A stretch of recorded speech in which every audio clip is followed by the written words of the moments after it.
Hello, good evening. I'd like to welcome everybody to this Norfolk and Waveney live Q&A on COVID vaccination and pregnancy. Could we have the next slide, please? So this event is aiming to provide information, to provide reassurance, and to give you the opportunity to ask any questions you might have in relation to COVID-19 vaccination and pregnancy. Next slide, please. So the way we're going to work it this evening is that we're going to start off by introducing you to our panel of experts that are here this evening to answer all your questions. We're then going to have a very short presentation, and then we're going to open up the session to all your questions and answer and have all the answers. And that's going to be the main bulk of the evening. Next slide, please. So just some housekeeping bits and pieces. We'd like you to really start typing your questions into the question and answer box as soon as you can. You don't need to use your real name if you'd rather not.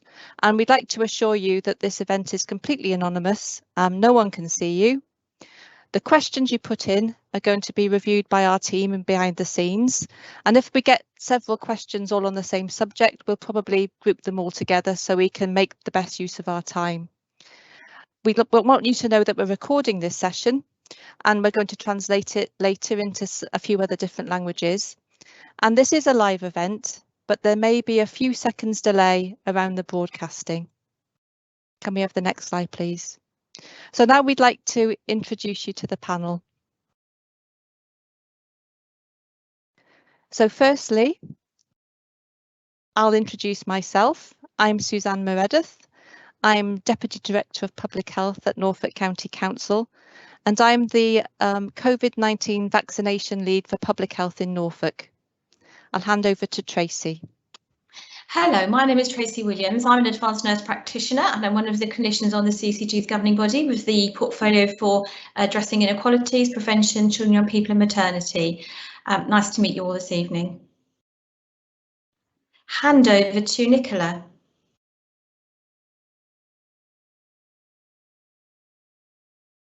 Sorry, it had to be one. I was on mute. Nice to see you all. My name is Nicola Lovett and I'm the lead midwife for the Norfolk and Waveney LMNS, which is a local maternity and neonatal system. So I work within the CCG and work with the 3 hospital trusts in Norfolk and Waveney.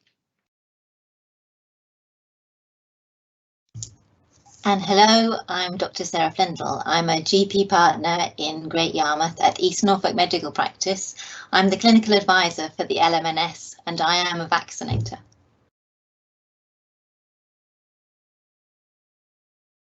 So great. So we're going to start basically looking at the national picture. And our latest advice is that COVID-19 vaccines are recommended in pregnancy. And pregnant women are encouraged to have the vaccine because it really is the best way to protect you from COVID-19 and its effects. But I thought there are 3 things that have recently come up that are worth noting. Firstly, we're seeing increasing amounts of research and evidence that is showing that significant numbers of pregnant women in the UK and other countries such as the USA have safely had the vaccine with no serious adverse effects to themselves or their babies. So we're seeing real life evidence coming through that the vaccine is safe.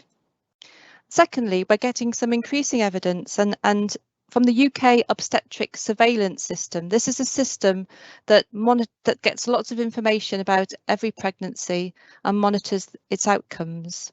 And they're reporting back to us that over the months of May to July in this year, of all the ladies who were hospitalised due to COVID complications during pregnancy, 98% of those had not had their vaccine. And there were actually no pregnant women who had had both doses of their vaccine were actually admitted to hospital during that time. That's really positive signs to us that the vaccine is working and protecting women, and also that the double vaccination is hopefully proving to be really effective. The third thing that's worth noting is the virus is now spreading more widely in our communities as we're opening up to normal life. And so there's more chance of catching it where we go. And we don't want to scare anyone at this stage. Because we know that most pregnant women, if they catch COVID, will generally have very minor symptoms of COVID. But it's worth noting that there's a small but increasing number of pregnant women who are developing serious illness from COVID-19, and they are getting associated complications in their pregnancies that are really quite serious. And so obviously it's these complications that we're trying to avoid. So this has led to trusted experts across the country, including people from the Royal College of Obstetrics and Gynecology and from the Royal College of Midwives. They are now recommending that all pregnant women are vaccinated, because really the vaccination is the best way to reduce the risk of you getting COVID-19 and then getting seriously unwell with it. That's the whole reason why we're doing it. Could we have the next slide, please? So in Norfolk and Waveney, we know we've got roughly 5,700 pregnant women, and 57% of those have had their first dose of the vaccine, 34% have had the second dose, which isn't really as good as we'd hope for, because when you compare that with the general population, we're looking at top 80s, early 90s%, and so that's really what we want to aim for. We really want to aim for 100% if we could, but we are very happy to see that over the last few weeks, the numbers have almost increased by almost 10%, which is really good news. We strongly would recommend that all pregnant women really consider their options in terms of having the vaccine. But of course, you'll have a lot of questions you want answered before you make that decision, and this is what we're here for tonight. So I'm now going to hand over to Dr. Flindall. Thank you. So this is the sort of questions that I might have in my consultation, and maybe they're some of the things that you've been worrying about. So will my baby be affected by the vaccine? And the simple answer is yes, but in a very positive way. We know, and we've mentioned before just now, that as you progress through your pregnancy, your risk actually increases. And if we vaccinate you, then that risk is considerably reduced. And if we keep you safe, we keep your baby safe. There's the added bonus that by vaccinating, we can give you antibodies. And those antibodies that protect you, some of them will go on to protect your baby before they're born and give their immature developing immune system a big boost, which you can then increase by breastfeeding them for the next few days. Shouldn't I just wait until my baby is born? No, please don't.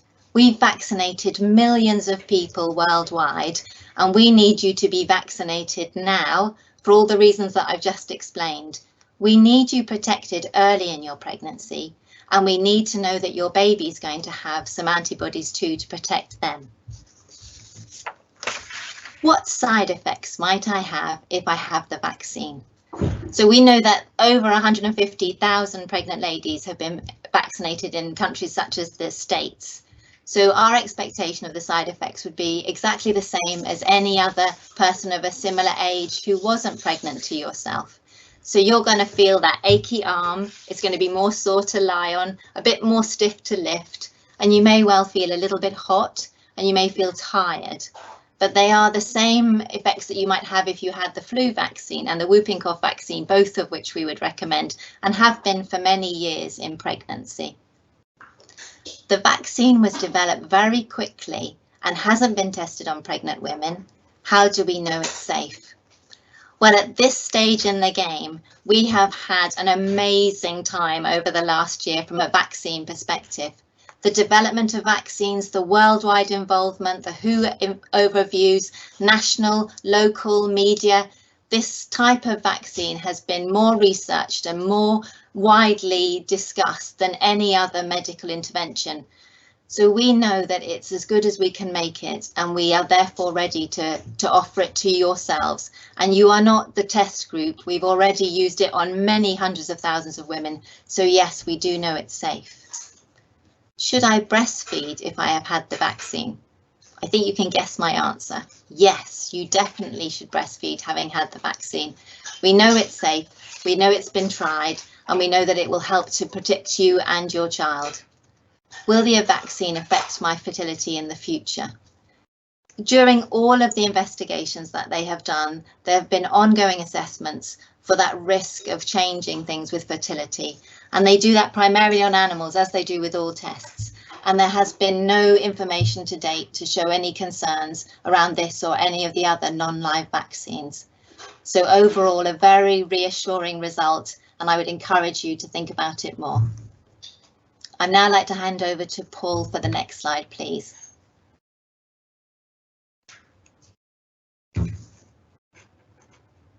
Thank you. So just to introduce myself, my name is Paul Hemingway and I'm Associate Director of Communications and Engagement at Norfolk and Waveney CCG. So we're now on to the part of our webinar this evening, where we're going to open the opportunity to yourselves on the webinar watching to ask any particular questions that you may have about the COVID vaccine during pregnancy and whilst breastfeeding.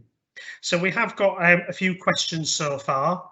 So the first question is, what are you recommending for women that have had their first dose of AstraZeneca before becoming pregnant? I'm struggling to find any reassurance in terms of safety of the vaccine in pregnancy, but have been told that I must have the AstraZeneca as my second dose despite this. Would Tracy Williams be able to answer that question? Yes, of course, I will. We are currently recommending for anybody that has one vaccine of a particular type to have that as their second vaccine, because that will give you the absolute maximum kind of production of antibodies to give you that kind of safety aspect and protection from COVID-19. I think, as Sarah has said, there have been worldwide studies with the vaccines, and we do know, the safety of the vaccines, but there have not been those studies within pregnancy. But clearly we do appreciate the concerns that people have with the AstraZeneca vaccine, and for first doses now we are offering the Pfizer vaccine and the Moderna vaccine. But having had one dose of the AstraZeneca vaccine, we feel reassured that you shouldn't go on to have any side effects with the second one. You have had the first one, and our advice, according to the Joint Committee of Vaccination Immunisations, is that you have the second dose of the same dose of the first vaccine that you had. So I hope that's helpful to answer your question. I don't know if Sarah or any colleagues have anything else to add to that, but we are recommending you stick to that same first dose vaccine. I was just going to say, no, I agree. And what I would say is that we've had this issue ongoingly with everyone under the age of 40, because originally AstraZeneca was that choice. And so we've continued to vaccinate the second vaccine with AstraZeneca, and actually we've had no problems locally at all, which is always my way of saying that it's reassuring, as you expect to see sort of similar locally and more in the national data. And I think Nicola might like to come in there as well.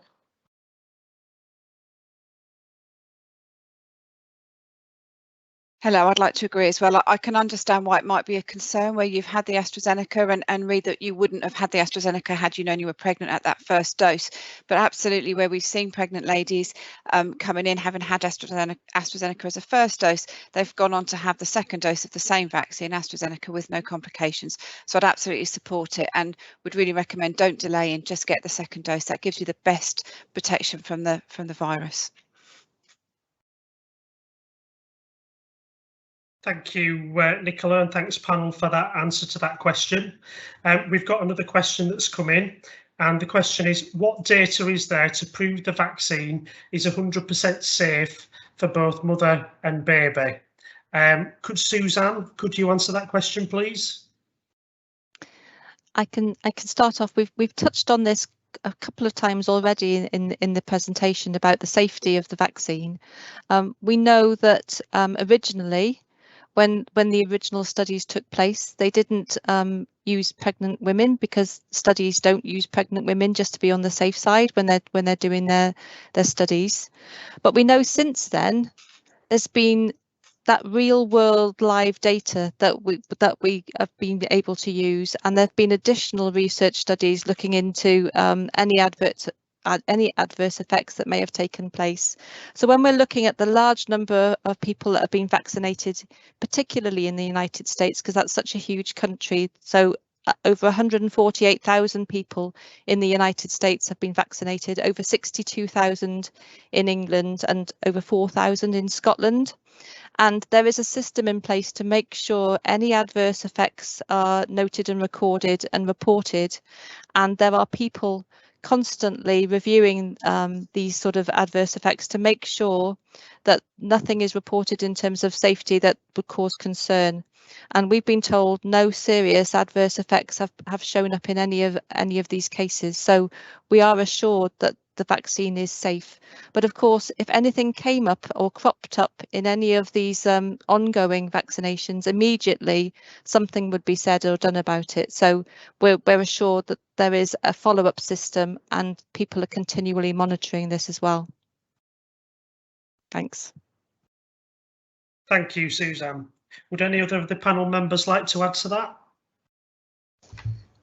I'm just going to say that I think that because it's such a worldwide phenomenon, there is an awful lot of interest driven on just that question: is this safe, and how, and the long-term monitoring. So if anything is going to be checked on, it's going to be this vaccine. Thank you very much. So we've got another question that's come in this evening, and that is, so I'm pregnant, where can I get my vaccine? Is there a preferred place? Can I ask Dr. Flindall to respond to that one? You can do, but I understand that Nicola would like to answer, but yes, I'll happily. Sorry, I couldn't. Oh, sorry, I couldn't answer, taking my box quick enough. You can have your vaccine anywhere where they offer vaccines, but if you're anxious and want to talk to a midwife first, all of our 3 acute hospital trusts now have sessions where they have vaccinators present within their antenatal clinic. So I suggest that you talk to the midwife or phone your antenatal clinic and ask when that's going to be, so you can go and have your vaccine there. The other places at the hospitals where they're not necessarily on the same days giving vaccines in the antenatal clinic, the vaccines in the hospitals can be given within their on-site hubs, and you can ask for a fast pass for that. So it's so important that we can give you a red card, your midwife can give you a red card where you can go and jump the queue. So you can jump the queue within a normal vaccination hub and get to the front of the queue within the hospital sites. But if you can't get to the hospital, you can have your vaccine at any of the sites and the hubs right across Norfolk and Waveney. They will ask you if you're pregnant, they will talk to you and then administer the vaccination. If you've got any more questions before you have it and you're on site, you can ask them to contact the LMNS and one of our midwives will talk to you as well. We can ring you back, but that won't be in real time. That'll be with a little delay. But essentially, it's so important to us that any vaccinators will give you the vaccine. Thank you very much, Nicola. That's very helpful. And we've got another question, and the question is, I'm currently trying to get pregnant.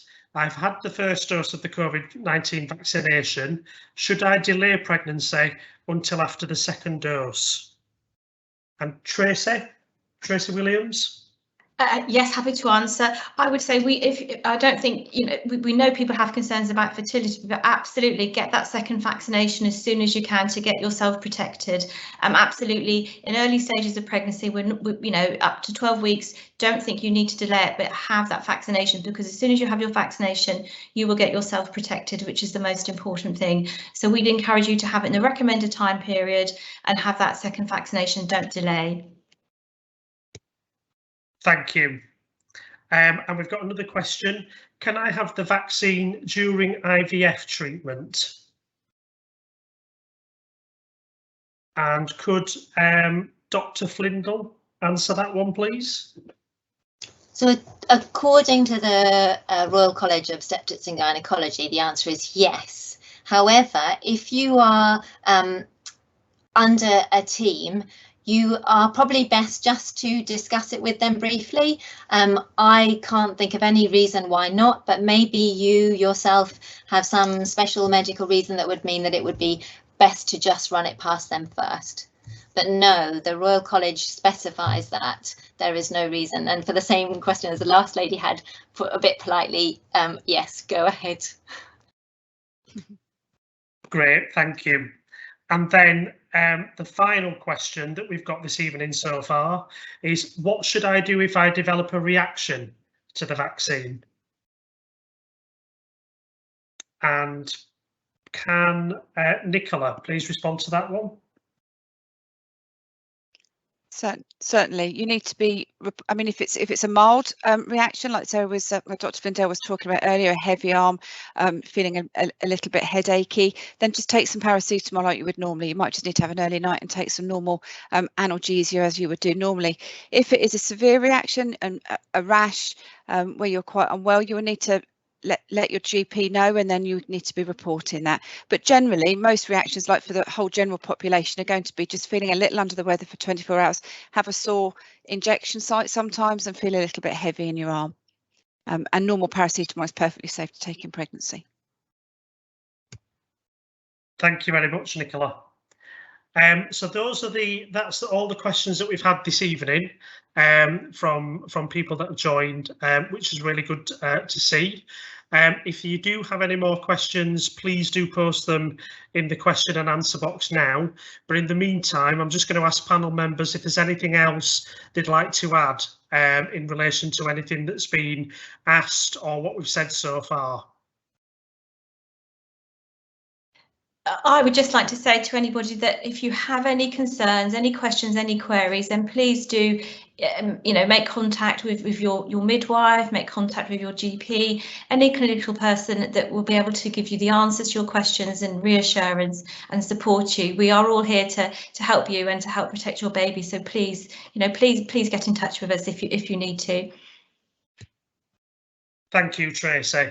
And just to add to that, from a communications and engagement perspective, there's lots of information on the Just One Norfolk website. So if you do have any questions or queries, please do access that website. As well as that, there's quite a lot of information that's published on a regular basis on the Norfolk and Waveney website, as well as our Facebook and Twitter channels, as well as Instagram. So please do go to those channels if you do have any further questions or answers. And equally, there is contact us, which is nwccg.contactus.nhs.net. So basically, just to finalise, we'd just like to take this opportunity to thank everybody for taking part this evening. A recording of this question and answer session will be posted on the Norfolk and Waveney CCG YouTube page. And what we'll also do is we'll make sure that the recording is audio translated into some key languages across Norfolk and Waveney. We'll also be sharing links to these recordings far and wide. And as I've mentioned already, please don't forget that there's lots of useful information on the Just One Norfolk website, which is www.justonenorfolk.nhs.uk. So I'd like to take this opportunity once again to thank everybody for their questions. I hope this has been really helpful, and thank you for joining us this evening. Paul, I know this is a bit like post the event, but there are actually 2 more questions now. Oh, sorry. Bless you. Yes. I don't know. I'm happy to answer the first, whatever. So we've got, am I more at risk of blood clots if I get my second dose of the AZ whilst pregnant? So I'm happy to answer that. Thank you. When the issue around blood clots happened, that was one of the questions that everybody had. We knew that statistically pregnant women were more likely to develop clots full stop, but interestingly that's never been borne out, and the clotting seems to be completely immune mediated and is increased risk actually if you do get COVID. So the simple answer is no. But in order to make sure, as we said about, you've got this massive amount of information and an oversight of what's happening, that's why they moved AstraZeneca to an older age group and the Pfizer and the Moderna to be used in the younger. So the simple answer is no.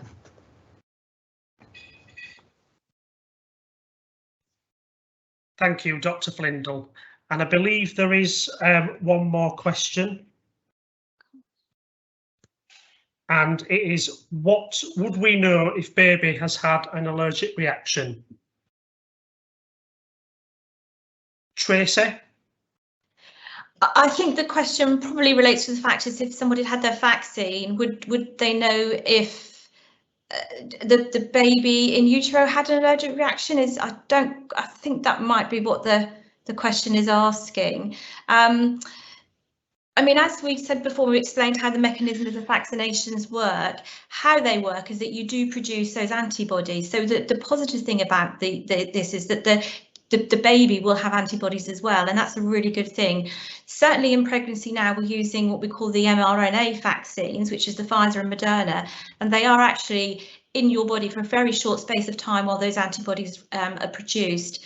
But we wouldn't be monitoring a baby in utero. That's not something that we would do. And if it was, I guess if you were breastfeeding, for example, were you concerned if you know, again, those same principles would apply about the kind of metabolism of the vaccine, and we wouldn't expect your baby to have any allergic reaction at all if you were breastfeeding after yourself having the vaccination. I hope that's helpful, and colleagues might want to add anything to that.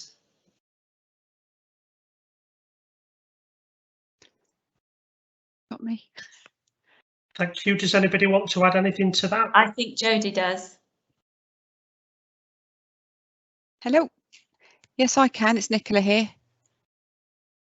I think certainly once the baby's born, we're always looking at the health of the baby generally. So any reactions in a baby we would look at if you've had the vaccines while you're breastfeeding your baby, we wouldn't expect the baby to have an allergic reaction.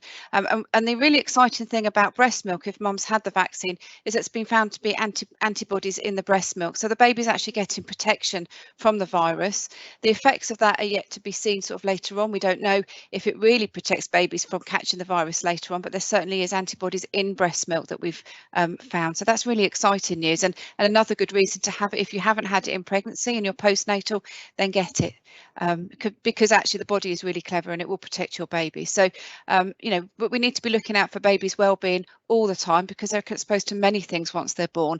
So any reaction, cough, cold that a baby's got might well be environmental as well, and you need to be seeking medical help from your GP, from your midwife, from your health visitor if you think your baby's unwell. Thank you, Nicola. So I'm just double checking if we've got any further questions. I don't think we have. In which case, we will end the webinar this evening. Does anybody have any closing remarks? Anything that they'd like to finish off with? Not other than thank you so much for the 3 people who attended. It's great. Brilliant. Lovely. Thank you very much. Thank you, everybody. Bye. Bye-bye.